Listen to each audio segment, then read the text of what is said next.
Assalamualaikum warahmatullahi wabarakatuh. Selamat sore saudara, kembali Anda menyaksikan Sumatera Barat hari ini, Kamis 22 Februari 2024. Kali ini bersama saya Dodi Syaputra. Dan saya Nagmah Majid. Beragam informasi akan kami hadirkan untuk Anda sesaat lagi. Saudara, Sumatera Barat hari ini juga dapat Anda saksikan di YouTube channel TVRI Sumatera Barat dan media sosial TVRI Sumatera Barat lainnya. Berikut kita saksikan cuplikan topik utama untuk hari ini.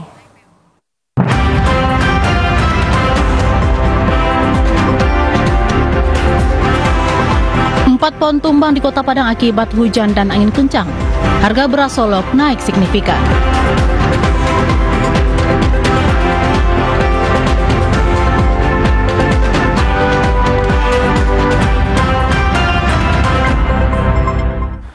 Kita ke informasi pertama, saudara. Cuaca ekstrim, hujan deras disertai angin kencang memicu 5 pohon tumbang di Kota Padang. Selain menghambat akses jalan, pohon tumbang merusak kabel listrik dan menimpa sebuah pondok warga.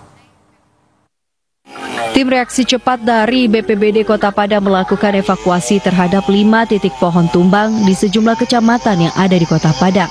Di antaranya di Lubuk Begalung, Padang Selatan, Padang Timur, Padang Utara, dan Koto Tengah.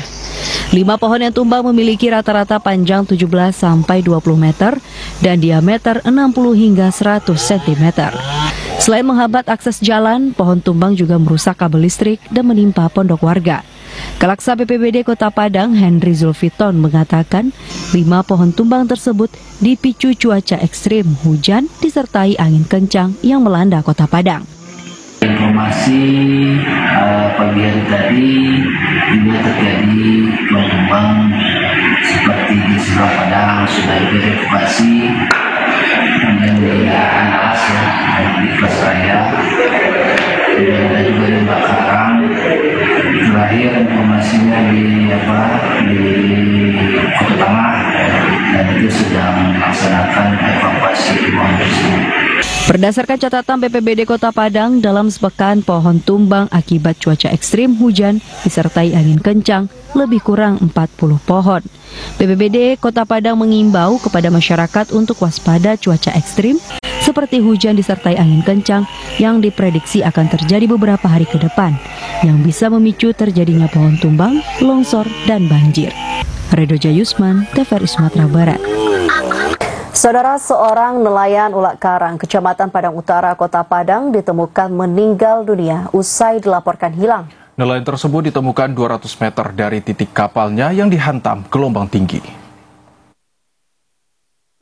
Tim SAR gabungan dari Basarnas, BPBD, PMI, Damkar, serta TNI Polri dan dibantu masyarakat melakukan pencarian terhadap seorang nelayan atas nama Suli, umur 68 tahun, yang hilang saat melaut di perairan Ulak Karang, Kota Padang. Menggunakan perahu karet, tim SAR gabungan menyisiri perairan Ulak Karang hingga radius 200 meter dari titik awal korban dinyatakan hilang. Pencarian yang dilakukan tim SAR gabungan selama 2 jam membuahkan hasil. Korban ditemukan tim SAR 200 meter dari titik kapal korban. Saat ditemukan, korban sudah dalam kondisi meninggal dunia. Diduga korban terpeleset ketika kapalnya dihantam gelombang tinggi saat melaut. Satu orang nelayan terpeleset dari perahu. Pada hari ini kami melakukan pencarian di LKP radius 500 meter. Kami melakukan pencarian selama 2 jam lebih. Alhamdulillah pada pukul 14.15 korban berhasil ditemui oleh tim SAR gabungan untuk radius bertemunya korban sekitar 200 meter dari titik LKP. Usai ditemukan, jenazah korban langsung diantarkan tim SAR ke rumah duka untuk diserahkan ke pihak keluarga di kawasan Ulak Karang untuk dimakamkan. Redoja Yusman, TVRI Sumatera Barat. Sementara itu, saudara, mengantisipasi kerusakan dan korban jiwa akibat cuaca ekstrim, BPBD Kabupaten Pasaman mengimbau agar masyarakat lebih meningkatkan kewaspadaan. Termasuk adanya potensi angin kencang yang beberapa waktu lalu juga sempat merobohkan 5 unit bangunan. Kabupaten Pasaman sebagai salah satu daerah di Sumatera Barat dengan tingkat kerawanan bencana cukup tinggi. Masyarakat diingatkan untuk meningkatkan kewaspadaan. Terlebih sejak beberapa waktu belakangan, cuaca ekstrim kerap terjadi, seperti hujan lebat hingga angin kencang. Data BPBD Kabupaten Pasaman, hampir seluruh kecamatan yang di Kabupaten Pasaman rawan bencana alam, mulai dari banjir bandang, longsor, ataupun pohon tumbang. Guna mencegah timbulnya korban jiwa akibat bencana alam, BPBD meminta agar masyarakat meningkatkan mitigasi bencana dan memahami potensi bahaya yang ada di sekitar. Menurut BPBD, untuk mitigasi bencana juga telah dikoordinasikan dengan pemerintah kecamatan hingga nagari. Kemudian BPBD juga mengimbau para pengendara agar lebih berhati-hati saat melintas di daerah yang banyak pepohonan, terutama saat terjadinya hujan dan angin kencang. Dalam beberapa hari ini kita dikhawatirkan dengan kencangnya angin ya, bahkan di beberapa hari belakang kemarin ada rumah yang roboh ya. Tapi kita dari BPBD saat ini yang bisa lakukan adalah kita menghimbau seluruh masyarakat di Kabupaten Pasaman, dan ini kita sampaikan melalui nagari, melalui WhatsApp-nya Pak, kemudian juga melalui kecamatan, seluruh kecamatan yang ada di Kabupaten Pasaman untuk lebih waspada, tetap waspada dari ancaman cuaca ekstrim ini. Diketahui sejak beberapa hari terakhir, hujan dengan intensitas sedang hingga lebat kerap terjadi di wilayah Kabupaten Pasaman, bahkan juga disertai angin kencang. Berdasarkan data Dinas Lingkungan Hidup, saat ini sejumlah pepohonan besar di beberapa titik di Pasaman juga rawan tumbang, seperti di daerah Panti, Melampah, Lurah Barangin, dan lainnya. Dari Kabupaten Pasaman, Zulfikar, TVRI Sumatera Barat. Satreskrim Polresta Padang menangkap seorang pelaku curanmor di kawasan Kuranji, Kota Padang. Tidak hanya mencuri sepeda motor, pelaku juga mencuri sejumlah kabel tower. Inilah dua orang pria pelaku pencurian mesin jahit di SMP Negeri 2, Limokoto Timur, Kabupaten Padang Pariaman yang ditangkap oleh Unit Reskrim Polsek Kampung Dalam Resort Polres Pariaman.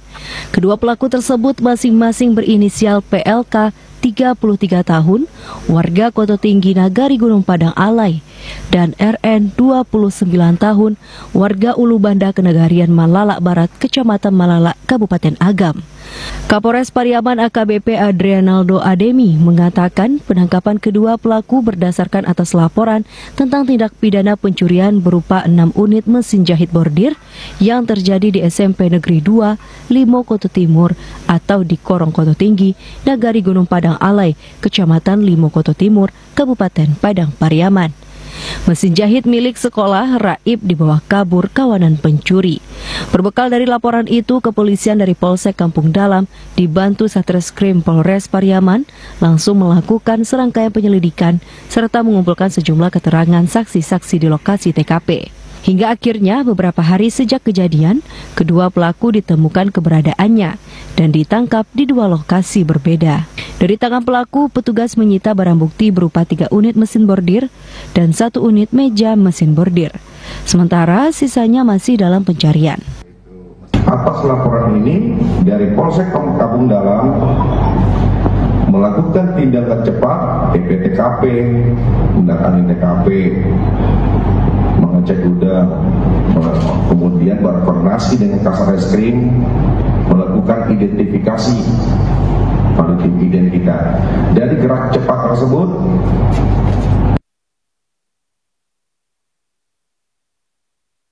usai mendapatkan laporan dan melakukan penyelidikan, Satreskrim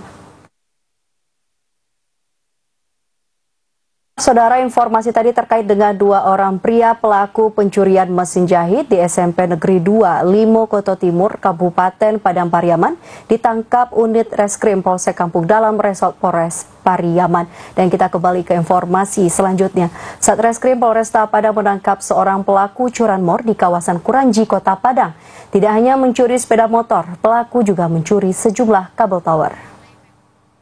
Padang bergerak menuju Belimbing, Kecamatan Kuranji, Kota Padang untuk menangkap seorang pelaku curanmor. Sampai di lokasi, petugas langsung menangkap pelaku berinisial D, 30 tahun, di rumahnya tanpa perlawanan. Namun pelaku mencoba melawan dan melarikan diri saat diminta menunjukkan keberadaan barang curiannya. Akibat tindakan pelaku, polisi terpaksa melumpuhkan pelaku dengan memberikan hadiah timah panas pada kakinya. Selain sebagai curanmor, D juga pelaku aksi pencurian terhadap sejumlah kabel tower. Setelah menemukan seluruh barang bukti, pelaku bersama barang bukti dibawa ke Mapolresta Padang untuk penyidikan lebih lanjut. Berdasarkan keterangan pelaku, dirinya beraksi bersama 3 rekannya yang saat ini menjadi buron. Ia terpaksa mencuri karena tidak memiliki pekerjaan usai keluar dari penjara akibat kasus pencurian. Jadi setelah kita menerima laporan, itu tentang ada TKP atau kejadian curanmor yang bertempat di daerah Puranji, kalau Blinding. Untuk tim melaksanakan penyelidikan dan berhasil mengantongi identitas tersangka, dan kemarin tim kita di lapangan berhasil mengamankan tersangka. Akibat perilakunya, pelaku dijerat dengan pasal 363 Junto 378 dengan ancaman hukuman 5 tahun penjara. Redo Jayusman, TVRI Sumatera Barat. Saudara, tetaplah bersama Sumatera Barat hari ini, karena usai jeda kami akan kembali dengan informasi menarik lainnya, diantaranya tentang pelunasan biaya haji tahap 1 hingga 23 Februari 2024. Informasi selengkapnya sesaat lagi.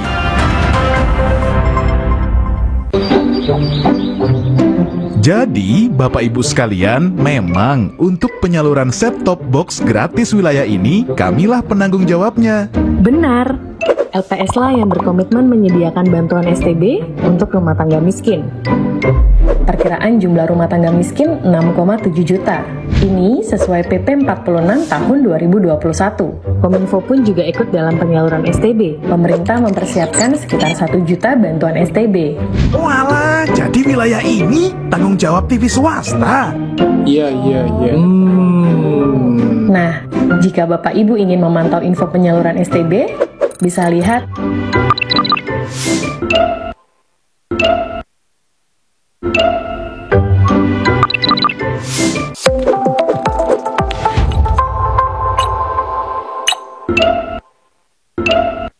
Warga Plus 62, pemilu sudah dekat. Sudah pada tahu apa saja tahapan dan jadwal penyelenggaraan pemilu 2024? Simak informasi berikut ini. Pencalonan anggota DPD, pencalonan anggota DPR, DPRD Provinsi, dan DPRD Kabupaten atau Kota. Pendaftaran bakal calon presiden dan wakil presiden. Pengusulan bakal calon pengganti atas hasil pemeriksaan kesehatan. Penetapan pasangan Capres-Cawapres. Penetapan nomor urut pasangan calon. Masa kampanye pemilu. Masa tenang. Pemungutan suara. Penghitungan suara. Rekapitulasi hasil penghitungan suara. Suara rakyat, suara pemilu.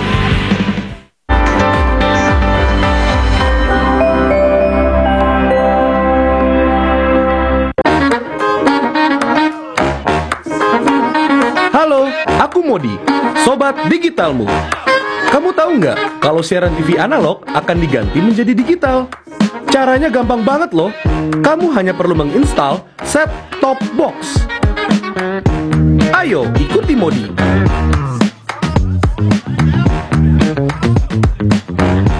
Siaran TV digital membuat gambar televisimu menjadi lebih bersih.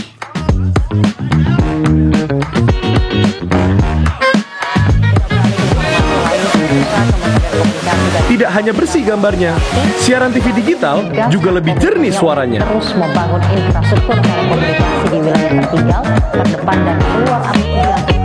Selain membuat gambar lebih bersih dan suara lebih jernih, teknologi TV digital juga lebih canggih.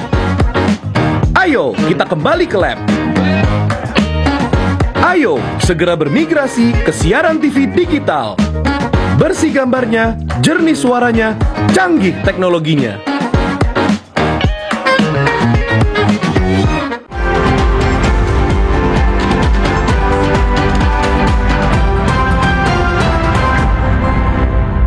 Terima kasih karena Anda masih bersama kami, Saudara. Kita ke informasi selanjutnya. Akibat cuaca buruk yang terjadi beberapa bulan terakhir mengakibatkan petani gagal panen, sehingga membuat sejumlah harga komoditi di Pasaraya Solo naik signifikan. Salah satunya harga cabai merah yang tembus mencapai Rp70.000 per kilogram. Sejumlah harga komoditi di Pasar Raya Solo naik signifikan. Salah satunya harga cabai merah yang tembus mencapai Rp70.000 per kilogram. Sebelumnya harga cabai merah hanya Rp45.000 per kilogram.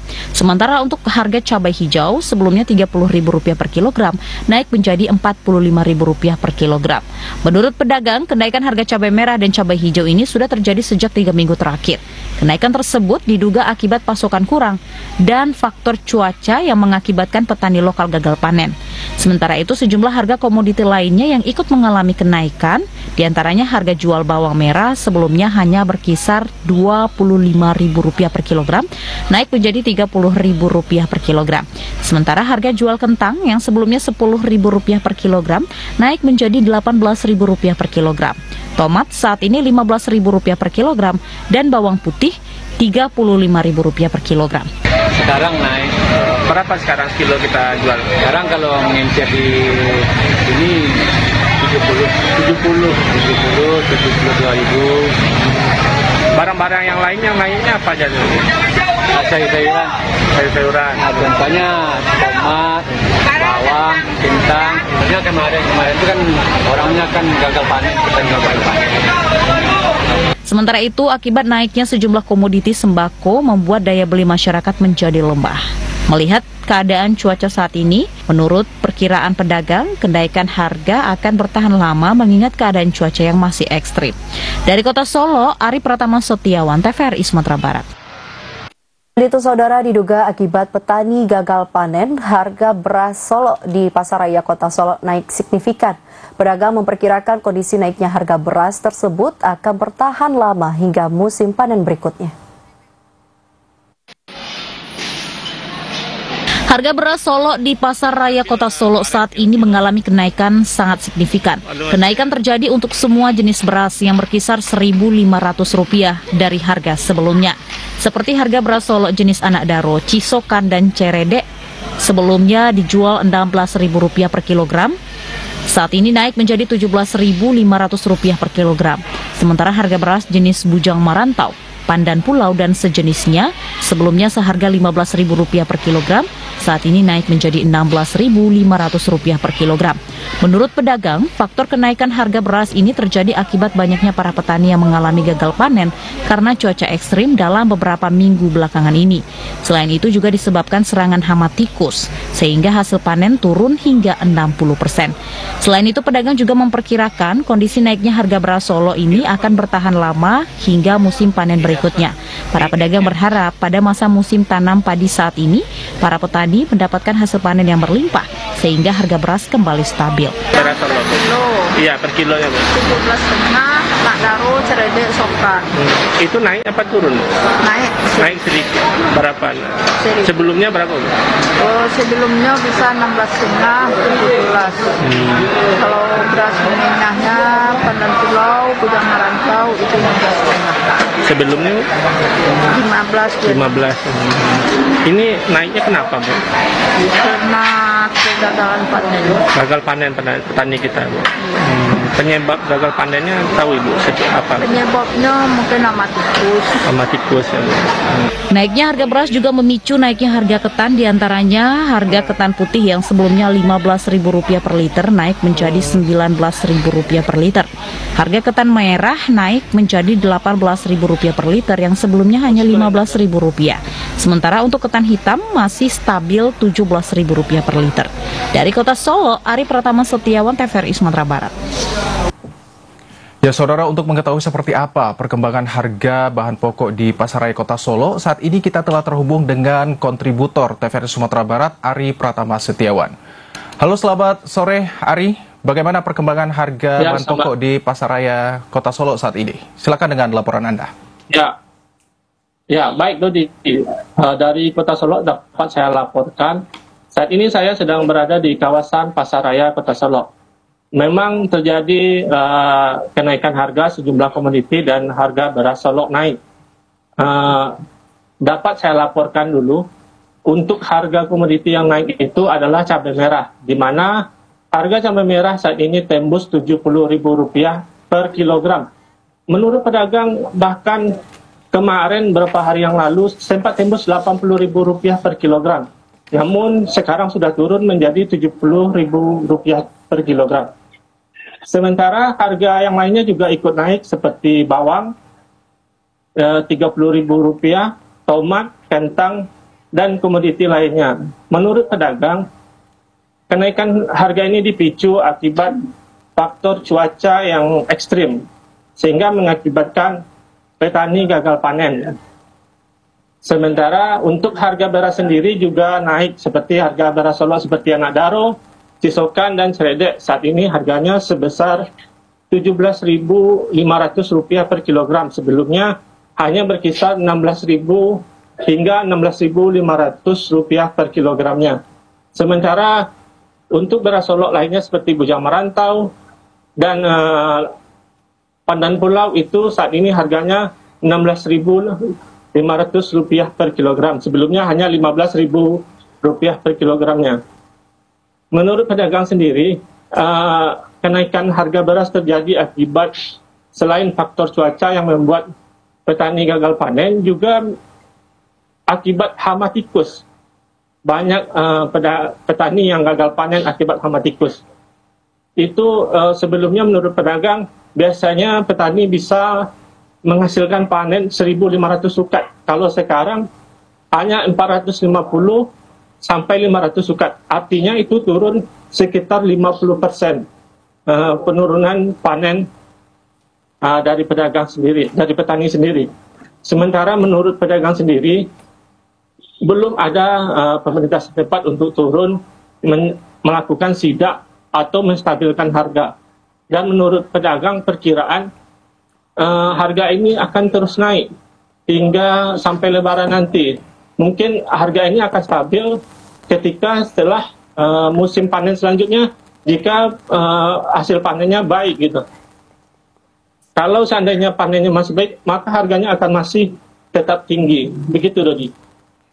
Baik, terima kasih Ari Pratama Setiawan melaporkan langsung dari Pasaraya Kota Solo. Selamat bertugas kembali dan tetap jaga kesehatan, Ari.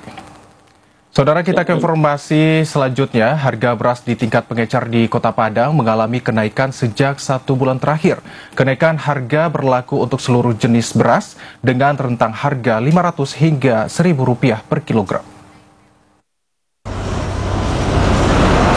Sejak 1 bulan terakhir, harga beras mengalami kenaikan di Kota Padang. Salah seorang pengecer beras di kawasan Lubuk Minturun Kota Padang, Miko, mengatakan kenaikan harga beras terjadi sejak awal tahun 2024. Kenaikan harga beras terjadi untuk seluruh jenis beras seperti Sokan, Anak Daro, Bareh Solo, dan lainnya. Pada umumnya, kenaikan harga beras berkisar antara Rp500 hingga Rp1.000 per kilogram. Dari biasanya harga beras Rp150.000 per 10 kilogram, kini menjadi Rp155.000 per 10 kilogram. Kenaikan harga beras berdampak terhadap menurunnya daya beli masyarakat. Kenaikan harga beras juga seiring dengan berkurangnya stok beras dari daerah penghasil, yakni Kabupaten dan Kota Solo. Miko menilai kurangnya stok beras tersebut karena pengaruh cuaca di Solo yang didominasi hujan, sehingga petani tidak bisa menjemur hasil panen untuk digiling di tempat penggilingan padi. Kesian sulit bang, karena hujan kan. Hari nak cuaca nak menukung di rumah. Jurangnya harga barego mengaduh nak bang orang membeli. Ya, kalau nemu bareh ni mesti mengaduh orang. Nemu kebutuhan orang. Iko harapan bang Miko ko bang untuk harga barego baa kamu ko semua. Ya kalau harapan awak selain nemu orang berdagang, ya. Normal lah. Naik dak turun dak sederhana lah itu. Pedagang eceran memprediksi harga beras akan turun 1 minggu sebelum Ramadan karena bertepatan dengan masa panen. Irwan Santoso, Adfriandi, TVRI, Sumatera Barat. Kita ke informasi lain, Saudara. Kementerian Agama Sumatera Barat mengimbau kepada calon jamaah haji tahun 2024 untuk segera melunasi biaya perjalanan ibadah haji karena BP tahap 1 akan berakhir besok, 23 Februari 2024. Jika pelunasan belum mencapai 100%, maka akan dilanjutkan dengan pelunasan BP tahap 2 hingga 16 Maret 2024. Jemaah haji Sumatera Barat yang masuk dalam daftar kuota haji 1445 Hijriah diminta untuk segera melunasi biaya perjalanan ibadah haji tahap 1. Sebelumnya waktu pelunasan tahap 1 berakhir pada 12 Februari 2024, namun diperpanjang hingga besok 23 Februari 2024. Ketua Tim Pendaftaran dan Dokumen Haji Bidang PHU Kemenak Sumatera Barat Uswatman mengatakan, keputusan perpanjangan pelunasan ini sesuai dengan keputusan Direktur Jenderal Penyelenggaraan Haji dan Umroh dengan nomor 137 tahun 2024 tertanggal 12 Februari 2024. Bagi jemaah haji yang sudah masuk kuota bisa melakukan pelunasan di Bank Penerima Setoran atau BPS. Pelunasan BIPIH reguler bisa dilakukan setiap hari kerja, mulai dari pukul 8 waktu Indonesia Barat sampai pukul 15 waktu Indonesia Barat. Pelunasan BIPIH tahap 1 sudah berlangsung sejak 10 Januari 2024 lalu.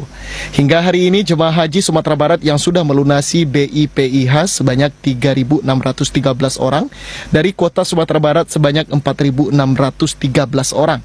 Jika nantinya pelunasan belum terrealisasi hingga 100%, maka Kemenak Sumatera Barat akan membuka pelunasan BIPIH tahap 2 hingga 16 Maret 2024. Sementara itu, jemaah haji cadangan yang sudah melunasi BIPIH sebanyak 795 orang. Pada tahun 2024 ini, kuota haji Provinsi Sumatera Barat adalah 4.613. Alhamdulillah, sekarang prosesnya lagi berjalan. Sesuai dengan rekapitulasi kemarin, telah kami input yang telah pelunasan 3.613. Artinya masih ada 1.000 orang lagi yang kita tunggu pelunasannya sampai batas tanggal 23 Februari. Kalau tidak ada, nanti kita buka ke termin kedua, tahap kedua tahun bulan Maret sampai 16 Maret 2024. Uswatman menambahkan jemaah haji untuk mempersiapkan diri baik fisik, mental, ilmu manasik maupun kesehatan. Karena ibadah haji membutuhkan kesehatan dan fisik yang kuat. Irwan Santoso, Adfriandi, TVRI Sumatera Barat. Sementara itu, Saudara, Kementerian Agama Sumatera Barat telah menyiapkan 120 petugas haji kloter embarkasi Padang yang berasal dari Provinsi Sumatera Barat dan Provinsi Bengkulu. Kemenak Sumbar fokus dalam memberikan pelatihan bagi petugas haji sehingga terwujudnya petugas haji yang profesional dan ramah lansia. Ratusan petugas haji kloter embarkasi Padang tahun 2024 melaksanakan pelatihan terintegrasi petugas penyelenggaraan ibadah haji yang profesional dan ramah lansia. Ketua Tim Bina Haji Reguler Bidang PHU Kemenak Sumatera Barat Zilwadi mengatakan, Kemenak Sumatera Barat menyiapkan 120 petugas haji embarkasi Padang tahun 2024. 120 petugas haji tersebut terdiri dari 16 orang ketua kloter, 12 orang dari Sumatera Barat dan 4 orang dari Provinsi Bengkulu. Pembimbing ibadah haji sebanyak 16 orang, terdiri dari 12 orang dari Provinsi Sumatera Barat dan 4 orang pembimbing ibadah haji dari Provinsi Bengkulu. Selanjutnya, tenaga kesehatan haji Indonesia sebanyak 36 orang dan 40 orang petugas haji daerah dengan rincian 25 orang dari Sumatera Barat dan Provinsi Bengkulu sebanyak 15 orang. Pelatihan ini bertujuan untuk menyiapkan petugas haji yang profesional, moderat, berintegritas, dan ramah lansia, sehingga dapat mempertahankan nilai istimewa untuk pemberangkatan jemaah haji terbaik dari seluruh embarkasi di Indonesia. Kegiatan kita hari ini itu bimbingan teknis terintegrasi petugas haji kloter. Petugas haji kloter itu terdiri dari ketua kloter, pembimbing ibadah, kemudian tim kesehatan haji, tambah petugas haji daerah. Kegiatan ini sifatnya nasional. Dari 13 embarkasi yang ada di seluruh Indonesia itu mengadakan BIMTEK terintegrasi ini. Nah, Sumatera Barat, embarkasi Padang itu 2 provinsi, Provinsi Bengkulu dan Provinsi Sumatera Barat. Pesertanya itu terdiri dari Kementerian Agama, dari Kementerian Kesehatan, dan dari Pemda atau Kementerian Dalam Negeri. Pelatihan ini akan dilaksanakan selama 10 hari dari tanggal 21 Februari hingga 1 Maret 2024 di Asrama Haji Embarkasi Padang. Irwan Santoso, Adfriandi, TVRI Sumatera Barat. Saudara, tetaplah bersama Sumatera Barat hari ini. Sejenak kami akan kembali dengan sejumlah informasi menarik lainnya, di antaranya 98 bakal calon anggota KPU Padang lulus penelitian administrasi. Informasi selengkapnya sesaat lagi.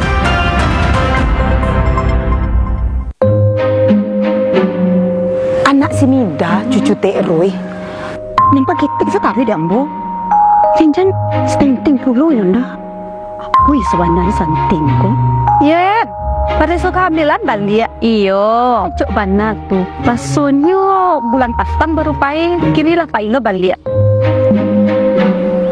Iyo unik. Ambo ikhtiar memberikan yang terbaik. Posyandu dekat sini di mana? Sajak dari. Makasih ya. Sehat yang kini mah. Dia banyak-banyak mana makan Yen. Apalagi kau sudah lama layan. Wih, gampang Yen. Bata diet lah diet. Insya Allah anak ambo lagi asi eksklusif 6 bulan. Benjamin ambo lagi asi eksklusif juga Yen. Sampai kini imunisasinya pun lengkap supaya anak sehat, cerdas kini hingga nanti. Betul sekali Ibu. Kondisi gagal tumbuh kembang pada anak atau yang dikatakan stunting itu karena anak tidak mendapatkan asupan gizi optimal selama 1000 hari pertama kehidupan dari janin sampai umur 2 tahun. Oh, anak kurang tinggi makasihnya tuh Pak. Pendek belum tentu stunting, tapi stunting pasti pendek. Nah, itu bisa ditandakan dari panjang atau tinggi badan anak berdasarkan umurnya. Nah, kondisi stunting ini mengakibatkan si anak nanti di masa depan itu akan mudah sakit dan terutama dia kurang cerdas. Mande, jangan sampai muda itu loh anak. Angka stunting kita masih tergolong tinggi. 1 dari 4 anak balita kita itu dalam kondisi stunting. Nah, itu jadi perhatian kita bersama. Kita harus memberikan perhatian lebih, terutama kepada ibu hamil dan juga anak bawah 2 tahun. Mbak cara mencegah stunting tuh Pak? Pertama,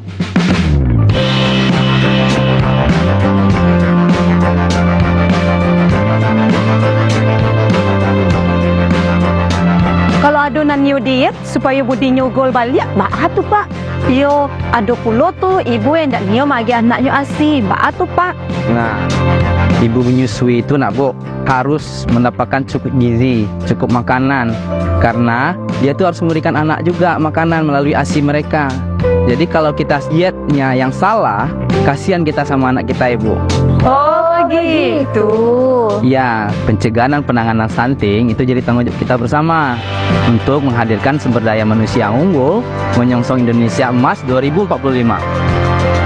Yuk cegah stunting, anak sehat, masa depan cemerlang.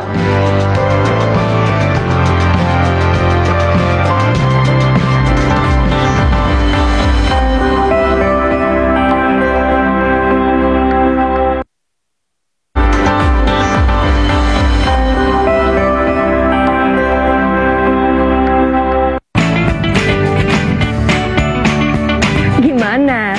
Bersih dan jernih kan siarannya? Jangan khawatir, semua ini gratis. Bagi kamu yang masih menggunakan TV analog, cukup dengan 1 langkah mudah. Untuk televisi yang sudah siap digital, cukup scan ulang siaran TV kamu untuk menangkap siaran TV digital. Banyak pilihan programnya, bersih gambarnya, jernih suaranya, dan canggih teknologinya. Ayo, kita beralih ke siaran televisi digital.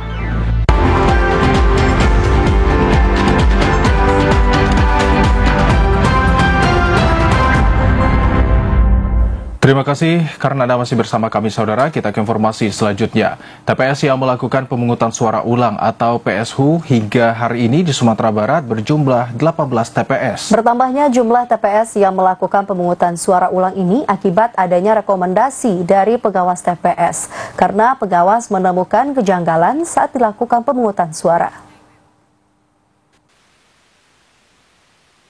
Awalnya pemungutan suara ulang di Sumbar akan digelar di 15 TPS, di antaranya 4 TPS di Kota Padang, 2 TPS di Kabupaten Tanah Datar, Kabupaten 50 Kota, Agam, Pasaman, Solok Selatan, Pasaman Barat, serta 1 TPS di Kota Parangpanjang, Payakumbuh, dan Kota Pariaman.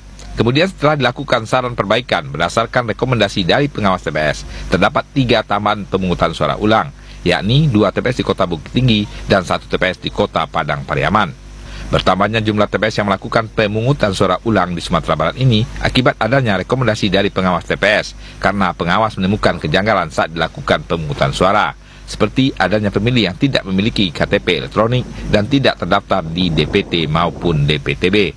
Selain itu, PSU ini juga terjadi akibat adanya kekurangan surat suara.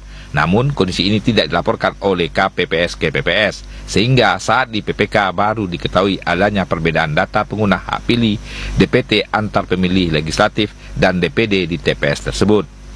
Sebelum pemungutan suara dilakukan, pemungutan suara ulang maksudnya, KPPS tentu bersosialisasi, termasuk juga KPU Kabupaten Kota dan KPU Provinsi, salah satunya dengan menyampaikan pemberitahuan ke stakeholder terkait di tingkat provinsi, kemudian di tingkat Kabupaten Kota, KPU Kabupaten Kotanya melakukan rapat koordinasi dengan stakeholder di tingkat Kabupaten Kota, KPPS pada persiapan pelaksanaan pemungutan suara ulang bersosialisasi di wilayah kerja mereka masing-masing, misalnya dengan menyampaikan pemberitahuan kepada pemilih yang terdaftar dalam DPT, pemilih yang terdaftar dalam DPTB, dan pemilih yang masuk dalam daftar pemilih khusus yang kemarin hadir di TPS pada saat pemungutan suara tanggal 14 Februari.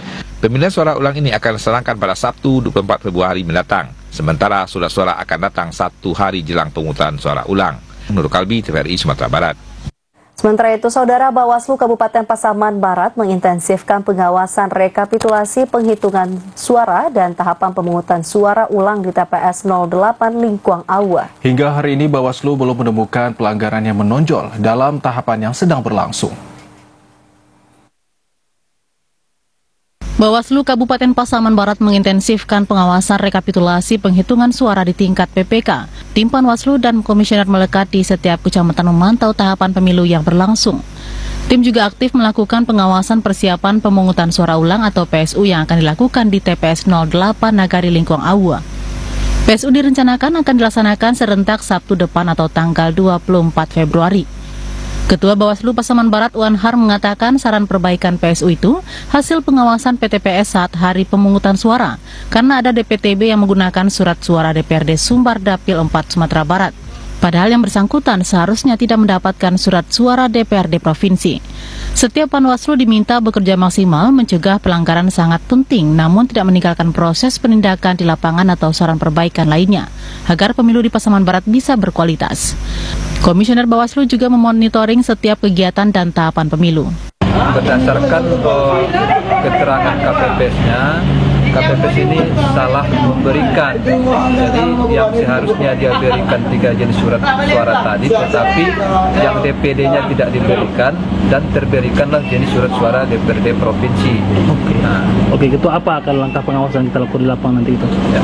Jadi tentunya kita dari Bawaslu Kabupaten Pasaman Barat akan melaksanakan tugas dan kewenangan kita dalam rangka melaksanakan pengawasan di TPS tersebut sebagai sesuai dengan pada hari tanggal 14 kemarin.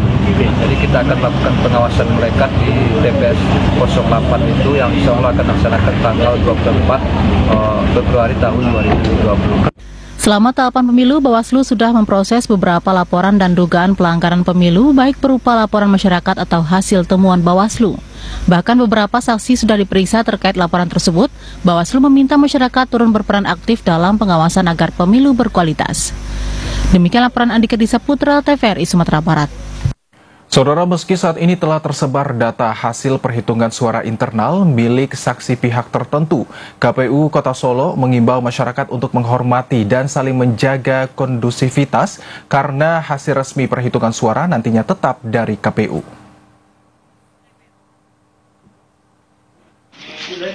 Ketua Komisi Pemilihan Umum KPU Kota Solo, Ariantoni, mengajak seluruh masyarakat untuk terus mengawal jalannya tahapan pemilu dengan menjaga suasana yang kondusif, rukun, dan tertib. Tahapan pencoblosan yang dilaksanakan di 236 TPS telah dilaksanakan dan berlangsung aman dan lancar. Saat ini, KPU Kota Solo masih merampungkan proses rekapitulasi perhitungan suara secara berjenjang yang tentunya dibutuhkan waktu dan ketelitian.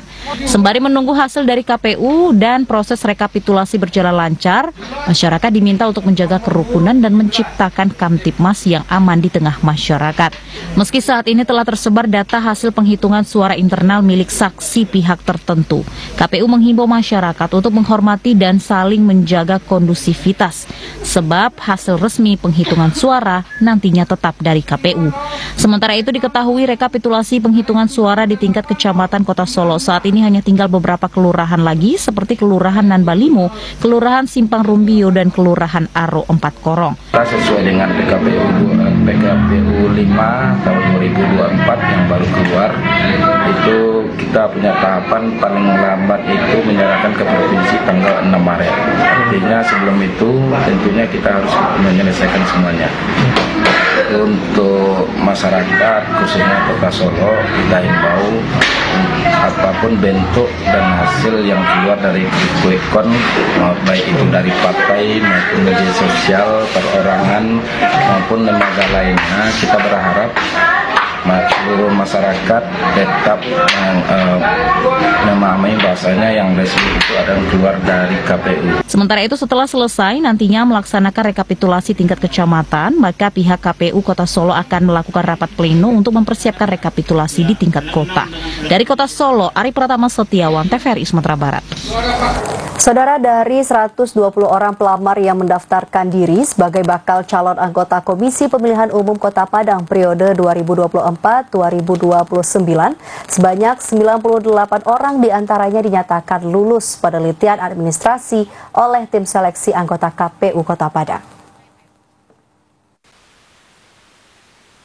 Berdasarkan berita acara Tim Penelitian Administrasi nomor 4 tanggal 1 Februari 2024 tentang penetapan hasil penelitian administrasi bakal calon anggota KPU Kota Padang periode 2024-2029, tim seleksi menetapkan 98 pendaftar menyatakan lulus penelitian administrasi dan berhak untuk ikut tahapan seleksi berikutnya.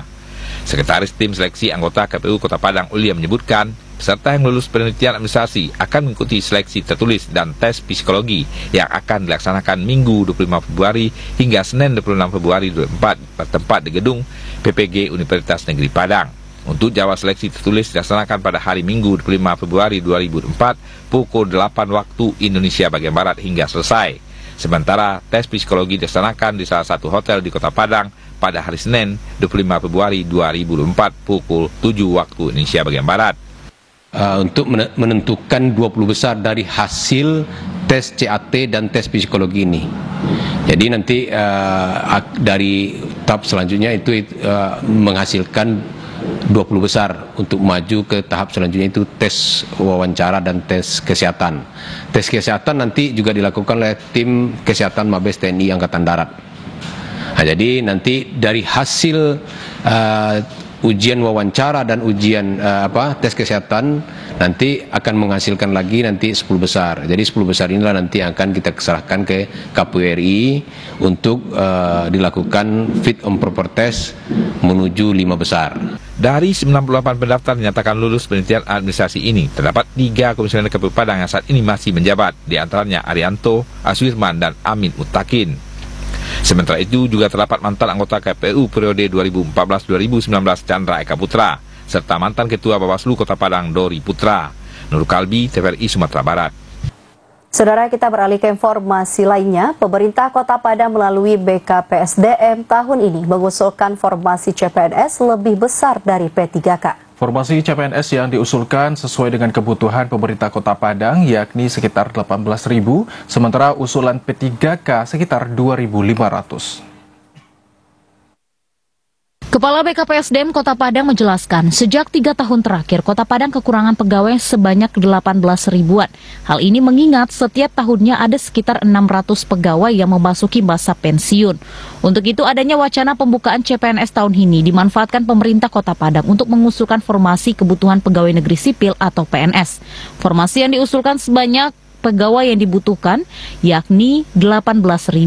Usulan CPNS yang banyak diusulkan yakni dokter spesialis di Dinas Kesehatan. Meski demikian, Pemko Padang saat ini masih menunggu usulan formasi yang disetujui oleh pemerintah pusat. Pemko berharap jumlah usulan dapat diterima atau setidaknya setengah dari jumlah kebutuhan. Untuk berapa formasi yang kita dapatkan? Sekitar sebulan yang lalu kita pertama telah merekap semua honor kontrak dan P3K yang ada di dinas-dinas untuk kita kirim ke pusat. Ya. Nanti pusatlah yang akan menentukan berapa formasi yang akan kita terima. Satu. Yang kedua, kita juga mengusulkan formasi untuk calon PNS yang kita butuhkan di Kota Padang. Tetapi berapa jumlahnya kita masih menunggu dari kementerian. Tidak hanya kebutuhan CPNS, Pemko Padang juga mengusulkan 2.500-an P3K. Seluruh tenaga honor dan kontrak baik SK Wali Kota ataupun dinas di lingkungan Kota Padang sudah diusulkan masuk P3K ke pemerintah pusat. Tercatat tenaga honor dan kontrak terbanyak berada di Dinas Lingkungan Hidup, Damkar, Satpol PP, dan Bapenda. Delima Febria, Joni Bakri, TVRI Sumatera Barat. Sementara itu, Saudara, dana desa tahun 2024 Provinsi Sumatera Barat naik 100 miliar rupiah lebih dari 913 miliar 923 juta rupiah menjadi 1 triliun 21 miliar rupiah. Jumlah dana desa ini akan dialokasikan terhadap 1.035 nagari dan desa yang tersebar di 14 kabupaten kota di Sumatera Barat. Tahun ini Sumatera Barat kembali mendapatkan tambahan dana desa. Jika tahun 2023 dana desa Sumatera Barat hanya 913 miliar rupiah, tahun ini naik menjadi 1 triliun 21 miliar rupiah. Jumlah dana desa tahun ini naik 100 miliar rupiah lebih dikarenakan banyaknya nagari yang mengalami pemekaran di Kabupaten Pasaman Barat, Kabupaten Pasaman, dan Kabupaten Agam serta Sijunjung. Alokasi dana desa terbesar diberikan kepada Kabupaten Pesisir Selatan yang memiliki 182 nagari. Sementara Kota Pariaman merupakan daerah yang mendapatkan dana desa terkecil 40 miliar rupiah. Sementara jumlah desa tertinggal saat ini tercatat terbanyak berada di Kabupaten Kepulauan Mentawai dan Kabupaten Pasaman. Besaran lokasi dana desa disesuaikan berdasarkan jumlah penduduk, geografis daerah, dan angka kemiskinan di suatu daerah. Mengapa naik? Dulu jumlah nagari dan desa kita itu 928 nagari dan desa. Ada perkembangan, ada pemekaran nagari, sekarang menjadi 1035 nagari.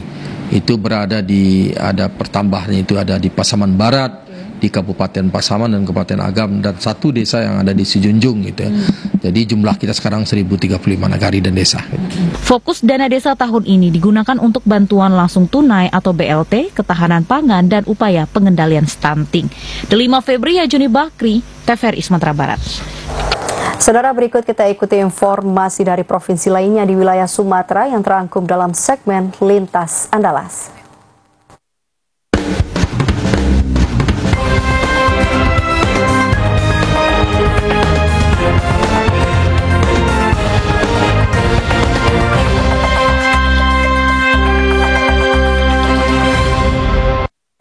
Peristiwa longsor kembali terjadi di Kabupaten Lebong. Satu unit rumah warga desa Kota Dono, Kecamatan Lebong Selatan, Kabupaten Lebong tertimpa material longsor hingga sebabkan dinding bagian dapur rumah jebol.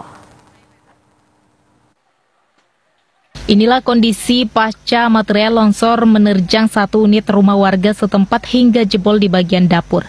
Material longsor berupa tanah di lokasi kejadian menembus dinding hingga masuk ke dalam rumah.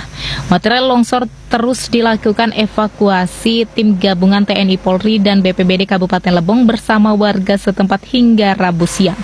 Peristiwa longsor yang diperkirakan terjadi pukul 17.00 waktu Indonesia Barat kemarin beruntung tak menimbulkan korban jiwa.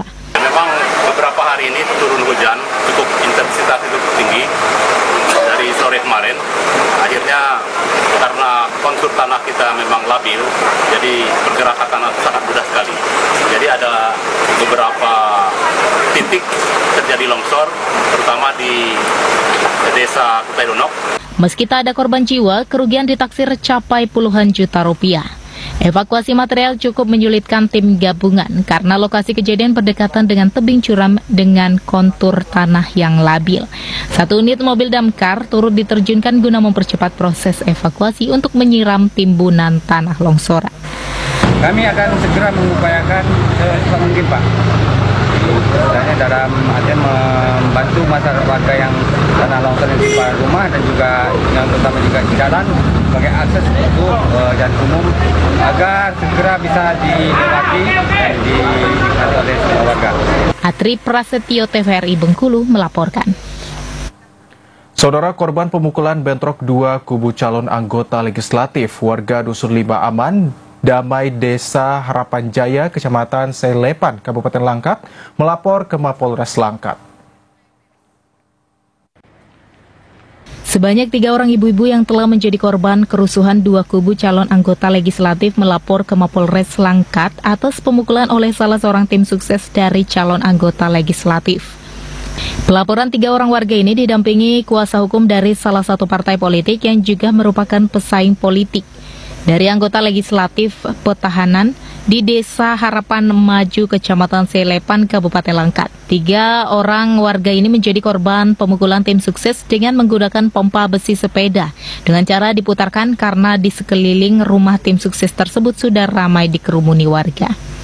Akibat pemutaran pompa besi tersebut, 3 orang ibu-ibu menjadi korban yang mengalami luka memar di bagian tangan dan bahu. Kuasa hukum Pengadilan Sembiring mengatakan, kejadian ini berawal pada saat puluhan warga dan ibu-ibu ingin mempertanyakan ke salah satu tim sukses caleg telah terjadi mani politik di desa mereka.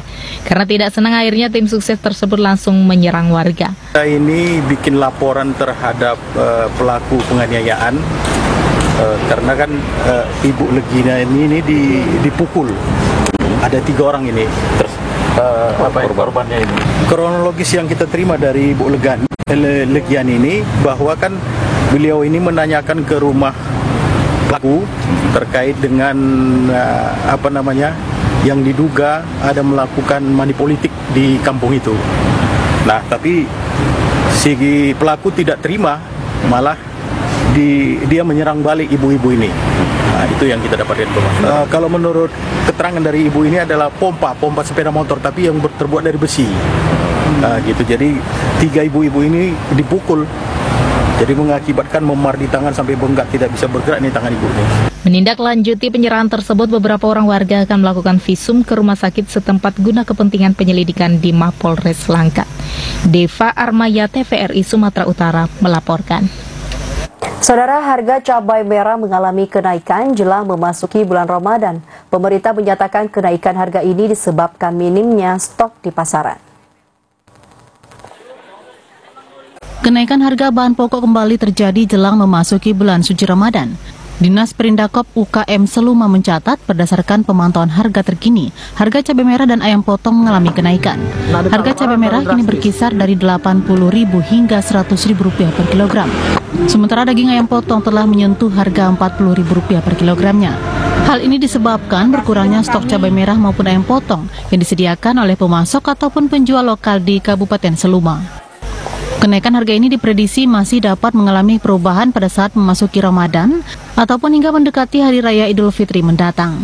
Demikian tim liputan TVRI Bengkulu melaporkan.